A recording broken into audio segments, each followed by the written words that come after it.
ETF index mutual funds నేర్చుకుని stock మార్కెట్లో రాణించాలనుకుంటున్నారా? వెంటనే ఈ నెంబర్కి కాల్ చేయండి.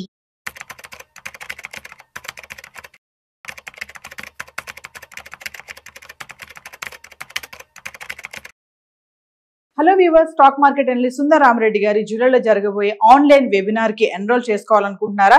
ఎస్ఐపి ప్లాన్ కానీ, ఫైనాన్షియల్ ప్లానింగ్ కానీ, మరి రిటైర్మెంట్ ప్లాన్ ఎలా చేసుకోవాలి, కిడ్స్ ఉన్నారు, కిడ్స్ కి సేవింగ్ స్కీమ్స్ కానీ, ఇలాంటి డీటెయిల్స్ అని తెలుసుకోవాలనుకుంటున్నారా? మరి ఫీజు వచ్చేసి 4444. మరి కింద కనిపిస్తున్న నెంబర్ కి కాల్ చేసి రిజిస్ట్రేషన్ చేసుకోండి. నమస్తే, welcome back to Suman TV. ప్రస్తుతం మనతో పాటు ఉన్నారు stock market analyst Sundar Rama Reddy గారు.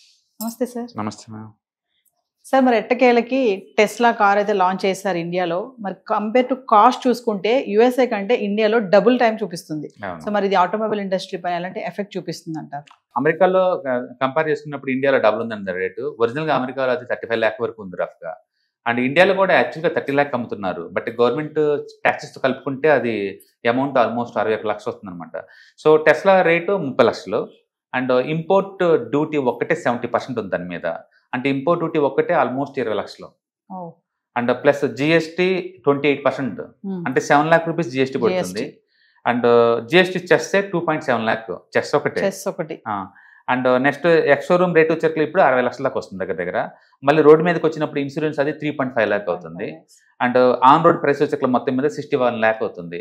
అమెరికాలో అది 30 లక్షలు. అది ఇండియా రోడ్ల మీదకి వచ్చేట్లు 61 lakh వస్తుంది. అయితే ఈ ట్యాక్సెస్ ని సపోర్ట్ చేస్తావా ఇంత భారీగా? ఏది ఇంపోర్ట్ ట్యాక్స్ ఆల్మోస్ట్ 70% అంటే అవును. ఎందుకంటే టెస్లా అనేది అమెరికా గవర్నమెంట్ బ్యాకప్ ఉన్న కంపెనీ అండి. అది ఒరిజినల్ గా టెస్లా కాల్ తయారు చేయాలంటే టెస్లా గిగా ఫ్యాక్టరీ తోటి అమెరికన్ గవర్నమెంట్ సపోర్ట్ తోటి అది తయారు చేస్తుంది కాబట్టి ఆ రేటుకి వస్తుంది. కానీ వేరే వాళ్ళు అదే ఆటోమొబైల్ తయారు చేయాలంటే టెస్లా చేసేదాంతో పోల్చుకుంటే 2x 3x అవుద్ది. అంత ఎక్స్పెన్సివ్ వాళ్ళ కార్లు. అండ్ ఆర్టిఫిషియల్ ఇంటెలిజెన్స్లో కావచ్చు, డ్రైవర్లెస్ కార్లలో కావచ్చు, అల్టిమేట్ టెక్నాలజీ వాళ్ళు వాడేది. అది అలాంటిది ఇండియన్ కంపెనీస్ అంత అడాప్ట్ అవుతాయని అనుకోవద్దు. అంత సుపీరియర్ టెక్నాలజీ వాడతారు వాళ్ళు. అండ్ టెస్లా వాటి వెహికల్స్ కనుక కొంటే నువ్వు అమెరికాలో ఫెడ్ గవర్నమెంట్ నీకు ఆల్మోస్ట్ $7,500 వరకు నీకు ట్యాక్స్ ఇన్సెంటివ్ ఇస్తుంది అక్కడ. అంటే క్లియర్గా అమెరికన్ గవర్నమెంట్ సపోర్ట్ ఉంది కదా కంపెనీకి. అందుకని అమెరికా ఇచ్చిన సపోర్ట్ తోటి అండ్ అమెరికన్ ఫెడరల్ బ్యాంక్స్ ఇచ్చిన సపోర్ట్ తోటి, అమెరికాలో మెజారిటీ స్టేట్స్ ఇచ్చిన ఫండింగ్ తోటి అది డెవలప్ అయిన కంపెనీ. ఒకప్పుడు బ్యాంక్రప్ట్ వెళ్ళడానికి రెడీగా ఉన్న కంపెనీకి వస్తే వాళ్ళందరూ ఫండింగ్ చేసి దాన్ని డెవలప్ చేశారనమాట. అట్లా అది గవర్నమెంట్ సపోర్ట్ తోటి ఎదుగుతున్న కంపెనీ అది. అక్కడ అలాంటి కంపెనీ ఇండియాకి వచ్చేసరికల్లా ఇండియన్ గవర్నమెంట్ ఎలాంటి హెల్ప్ ఉండదండి. ఆటోమొబైల్ మామూలు M&M కావచ్చు, టాటా కావచ్చు, వాళ్ళు ఓన్ గానే గవర్నమెంట్ సపోర్ట్ ఏం లేదు ఇక్కడ. అలాంటి గవర్నమెంట్ లేకుండా ఇండిపెండెంట్ గా మన వాళ్ళు దాంతో పోటీ పడాలంటే చాలా టఫ్. అందుకని టెస్లా మీద ఈ రేటు ట్యాక్స్ రేటు న్యాయం అది. అలా ఏబట్టే మన వాళ్ళు కొంచెం ఇదవుతారు అనమాట. ఇప్పుడు టెస్లా రేట్తో కంపేర్ చేసుకున్నప్పుడు ఏంటంటే అంత ఫీచర్స్ లేకపోవచ్చు. బట్ ఇండియాలో ఎలక్ట్రికల్ వెహికల్స్ టెస్లా కాంపిటీషన్ ఇచ్చే టాటా కానీ, మహేంద్ర కానీ నీకు 20 lakh లోపుకే వస్తాయి. అందుకని అట్లా ఆ ప్రైస్ డిఫరెన్స్ ఉండటం వల్ల మన ఆటోమొబైల్ కంపెనీస్ కత్తుకుతో మార్కెట్ని గ్రాప్ చేస్తాయి అనమాట. అయితే లాంగ్ టర్మ్ పాయింట్ ఆఫ్ లో వీటిని ఎవరైనా కొంటారా అంటే ఏ ప్రొడక్ట్ వచ్చినా సరే అది మేడ్ ఇన్ అమెరికా కాబట్టి కొంతమంది కొంటారండి. షో ఆఫ్ చూపిద్దాం అన్నట్టు, లేకపోతే కొంచెం రిచ్ వాళ్ళు కొంచెం బ్రాండింగ్ చూపిద్దాం అనుకున్న వాళ్ళు. అంటే క్వాలిటీ వరకు క్వశ్చన్ చేయలేవు, కాస్ట్ వరకు కంప్లైంట్ చేస్తారు. అందుకని అల్ట్రా రిచ్ వాళ్ళందరూ కొంటారు డెఫినెట్ గా, అందులో డౌట్ లేదు. అయితే మాస్ స్కేల్లో ఇండియా మొత్తం ఆక్యుపై చేసిందంటే అంత ఈజీ ఏం కాదు. ఎందుకంటే మహేంద్ర బళ్ళు అంటే టాటా వాళ్ళు 20 లక్షలు పడేసి ఎట్లాంటి బళ్ళు వస్తున్నాయి. కాకపోతే కొన్ని ఫీచర్స్ లో మాత్రం అల్టిమేట్ గా టెస్లా వాళ్ళు లీడింగ్ లో ఉన్నారు. కాకపోతే ఇండియన్ గతుకు రోడ్లకి, ఇండియాలో ఈ పార్కింగ్ ప్రాబ్లంకి, ఇండియాలో ఎలక్ట్రికల్ ఛార్జింగ్ స్టేషన్స్ ఎక్కువ లేవు అమెరికా లాగా. ఇలాంటి ఇన్ఫ్రాస్ట్రక్చర్ హెడేక్స్ అన్ని ఉన్న ఇండియాలో టెస్లా ఎంతవరకు ముందుకెళ్తా మనం చూడాలి. బట్ ఒకటైతే నిజం, లాంగ్ టర్మ్ పాయింట్ ఆఫ్ లో ఇండియా అనేది ఒక పెద్ద ఆటోమొబైల్ వారికి ఒక ప్లాట్ఫామ్ అవుతుంది అనమాట. ఎందుకంటే వియత్నాం నుంచి అక్కడ లీడింగ్ బండి ఇండియాకి వస్తుంది, అండ్ చైనా నుంచి BYD ఇండియాకి వస్తుంది. అండ్ ఇండియాలో ఉన్న టాటా వాళ్ళు అండ్ మహేంద్ర వాళ్ళు ఎలాగో ఆటోమొబైల్స్ ఎలక్ట్రికల్ వెహికల్ తయారు చేస్తున్నారు భారీగా. ఇప్పుడు టెస్లా వీళ్ళందరికీ ఇది ఒక బాటిల్ ఫీల్డ్ అవుతుంది అనమాట. డెఫినెట్ గా ఎడ్జ్ మన లోకల్స్ గా ఉంటుంది, ఎందుకంటే తక్కువ రేటు కాబట్టి. అంటే గవర్నమెంట్ డెఫినెట్ గా ఇంపోర్ట్ ట్యాక్స్ గట్టిగా వేస్తారు వీటన్నిటి మీద. కాబట్టి ముందు రోజుల్లో కస్టమర్స్ కింద బోల్డ్ అని ఛాయిస్ ఉంటుంది ఎలక్ట్రికల్ గా. ఒకటైతే నిజం, ఇండియా ఇప్పుడు పవర్ ప్రొడ్యూషన్ లో కావచ్చు, పవర్ డిస్ట్రిబ్యూషన్ లో కావచ్చు, పవర్ స్టోరేజ్ లో కావచ్చు, అండ్ పవర్ సంబంధించిన వెహికల్స్ లో కావచ్చు ఫాస్టెస్ట్ వేలో గ్రోత్ ఉందన్నమాట. అండ్ పర్టికులర్గా ఇప్పటికే 2 wheelers మీరు చూస్తే మెజారిటీ 2 wheelers అన్ని కూడా ఎలక్ట్రికల్ వెహికల్స్ మూవ్ అయినాయి ఆల్రెడీ. అండ్ ఆటోస్ మూవ్ అయినాయి. అండ్ బస్సెస్ అయితే ఆల్మోస్ట్ లీడింగ్ లో ఉన్నాయి. అండ్ ఈవెన్ ఇప్పుడు ప్రైవేట్ కార్స్ కూడా ఎలక్ట్రికల్స్ అవుతాయి ఖచ్చితంగా. అంటే టెస్లా రావడం మంచిది, అది అవేర్నెస్ పట్టుకొస్తుంది. అండ్ ఇనిషియల్గా మార్కెట్ ఎంతో కొంత గ్రాప్ చేస్తుంది, బట్ లీడర్ అవ్వాలంటే చాలా టైం పడుతుంది. ఈవెన్ యాపిల్ కూడా అంతే, మొదట్లో వచ్చినప్పుడు దాన్ని ఎవరు నోటీస్ చేయలేదు, అల్ట్రా రిచ్ వాళ్ళే తీసుకునేవాళ్ళు. అప్పట్లో 1% ఉండేది, బట్ ఇప్పుడు రఫ్గా 10% ఆక్యుపై చేసింది ఇండియాలో యాపిల్. అందుకని క్వాలిటీ ఉంటే లాంగ్ టర్మ్లో సస్టైన్ అవుతుంది, బట్ ఈ రేట్ల మీద మాత్రం అవ్వదు, ఎందుకంటే చాలా డిఫరెన్స్ ఉంది 60 లక్షల కన్నా 20 లక్షల మధ్య. సార్ మీరు జిఎస్టీ అన్నారు కదా, 7 lakhs వరకు అన్నారు, సెస్ వచ్చేసి 2.5 అంటున్నారు, ఒకసారి దాని గురించి.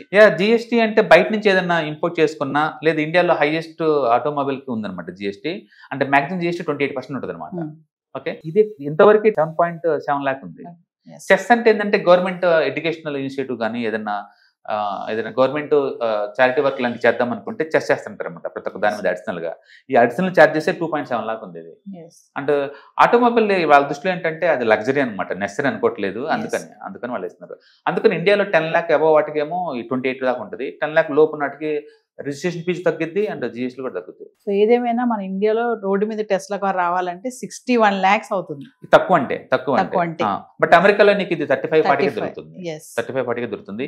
ఈవెన్ చైనాలో కూడా నీకు 40 దొరుకుతుంది. ఇండియాలో మాత్రమే ఇంత ఎక్స్పెన్స్ అమ్ముతున్నారు, బట్ స్టిల్ కొనే వాళ్ళు ఉన్నారు ఈ రేటు మీద. దగ్గర షో పీస్ లాగా ఇంటి ముందు పెట్టిన రిచ్ వాళ్ళు చాలా మంది ఇండియాలో. అంటే ఇప్పుడు ప్రపంచవ్యాప్తంగా రిచ్నెస్ ఎక్కువ ఉంటుంది ఇండియాలో అండి. అంటే ముంబై టెన్నిస్ చోట్ల కూడా చాలా రిచెస్ పెరుగుతుంది అనమాట.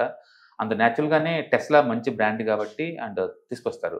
బట్ దీనివల్ల ఏంటంటే ఇండియాలో కూడా బోల్డ్ అండ్ డెవలప్ అవుతుంది. లాంగ్ టర్మ్ పాయింట్ ఆఫ్ లో సేల్స్ బాగున్నాయి అనుకోండి, మ్యానుఫ్యాక్చరింగ్ ఇండియాలో పెడతారు. అండ్ టెస్లా గిగా ఫ్యాక్టరీస్ కి ఫాదర్ లాంటిది, అది ఇండియాలో ఆ కల్చర్ బీన్ అవుతుంది, మంది కూడా మోతుంది. సో ఇప్పటికే ప్రపంచంలో 3rd biggest automobile producer India వాళ్ళు. అండ్ కన్జ్యూమేషన్ మాత్రం చాలా తక్కువ ఇండియాలో. అంటే ప్రతి 1000 మందికి ఉంది 30 మందికి అండి కార్లు ఇక్కడ. అంటే వేరే కంట్రీస్తో పోల్చుకుని చాలా తక్కువ ఇండియాలో. There is lot of scope is there. డెఫినెట్గా లాంగ్ టర్మ్ పాయింట్ ఆఫ్ లో రోడ్లన్నీ ఇంప్రూవ్ అవుతాయి అండ్ డెఫినెట్గా కార్లకు డిమాండ్ వస్తుంది. అందులో డ్రైవర్లెస్ కార్లు అంటే అద్భుతం. ఊహించు, ఇక్కడ నుంచి ఐటీ సిటీ దగ్గరికి సాయంత్రం పూట 7 o'clock వెళ్ళాలనుకోండి, ఈ ట్రాఫిక్ జంగల్లో నడుచుకుంటూ పోవాలంటే కష్టం కదా. డ్రైవర్లెస్ కార్లు ఆన్ చేసి నిద్రపోయి ఇంటి చేరడం అంటే అద్భుతం కదా. సో అదొక డ్రీమ్ యాక్చువల్గా. సో డెఫినెట్గా వర్కౌట్ అవుతుంది అనుకుంటున్నాను. Thank you sir. Hello friends, financial freedom మీద వెబినార్ జరగబోతుంది. ఇది డైలీ 3 hours ఉంటుంది, 3 days ప్రోగ్రామ్. దీంట్లో మీకు ఫైనాన్షియల్ ఫ్రీడమ్ ఎలా సాధించవచ్చు via with ETFs, index funds, mutual funds ద్వారా డీటెయిల్ గా ప్రాక్టికల్ వేలో మీకు ఎక్స్ప్లెయిన్ చేయబడుతుంది. అండ్ దీంట్లో ఎన్ని డౌట్స్ ఉన్నా సరే ఇమీడియట్ గా వెబినార్ లోనే ఎక్స్ప్లెనేషన్ చెప్తారు. అండ్ అలాగే మ్యూచువల్ ఫండ్స్ ఎగ్జామ్స్ ఎవరైనా రాద్దాం అనుకున్నా సరే, మ్యూచువల్ ఫండ్ డిస్ట్రిబ్యూటర్ గా మీరు సెటిల్ అవ్వాలన్నా సరే ఎలా చేయొచ్చు, వాటికి సంబంధించిన డీటెయిల్ ఎడ్యుకేషనల్ వివరాలు మొత్తం కూడా ఈ ప్రోగ్రామ్ లో డీటెయిల్ గా చెప్పబడుతుంది. కాబట్టి ఎవరైనా సరే ఈ వాలటిలిటీ ఉన్న ఈ స్టాక్ మార్కెట్ లో స్టేబుల్ గా ఉండి అండ్ మంచి returns via with ETFs, index funds, mutual fund ద్వారా ఎలా సంపాదించవచ్చు, ఎందుకు ఇవి ఇంపార్టెంట్, ఫైనాన్స్ ఫ్రీడమ్ కి ఎలా ఉపయోగపడతాయో ఇవన్నీ కూడా డీటెయిల్ గా ఎక్స్ప్లెయిన్ చేయబడుతుంది. కాబట్టి ఎవరైనా ఇంట్రెస్ట్ ఉన్న పార్టిసిపెంట్స్ అందరూ కూడా ఈ అవకాశాన్ని వినియోగించవలసిందిగా కోరుతున్నాను. Thank you.